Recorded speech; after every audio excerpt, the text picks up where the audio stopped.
when it comes to people that you're keeping in prayer or you're interceding on the behalf of, something that God had to have me come to terms with is that you can't always be that person's superhero. If you're always coming to save the day, dun dun dun dun, they're going to rely on you very heavily. But not only that, but they'll never see the need of turning to God for themselves and crying out to Him for help. I know that God had to take me through that season some years ago, to where I had no choice but to call upon God to help me, and He surely did.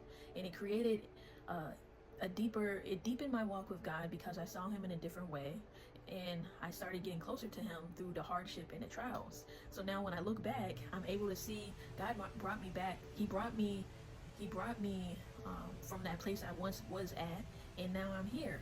And when I look back at all that God has brought me through, I can see, just as Marvin Sapp says, that He was the one I held on to. So I'll never forget how far God has brought me. But it was through the testing of my faith back then and even now that I've been able to, my trust in God back then to now, has really deepened, and even having just a deeper relationship with God, because I've been through it, right? I know what it's like to see God on the mountaintop as well as when I was in the valley. I've seen God move in all seasons of my life, and He's never failed to be there and to show up. But if you're interceding for people, friends, family, just people you're connected to, you can't always be there to save the day. So that means that sometimes God will move you out the way, or have you put up certain boundaries with people, so that it will create then this space in this room for them to seek out God for themselves. And sometimes God has to do that a bit forcibly, but He would like if He had your participation in it. But yeah, allow God to create a healthy separation between you and people, and allow them to continue praying for them, and allow them to turn to God, because 9 times out of 10 they will, if you're interceding and praying for them faithfully.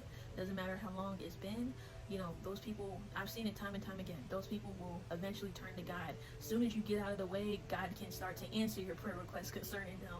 So you got to get out of God's way. You got to get out of God's way and allow Him to have His way. God wants to be their superhero.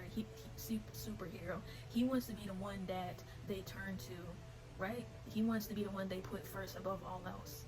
Same way that He may have you doing that in your own personal life, and you have a deepened walk. Somebody had to get out of the way in order for that to happen, or circumstances had to kind of shift in order for that to happen, to where you had no choice but to call upon God. So if the same thing had to happen to you, you gotta trust the process when it comes to God moving you out the way as well.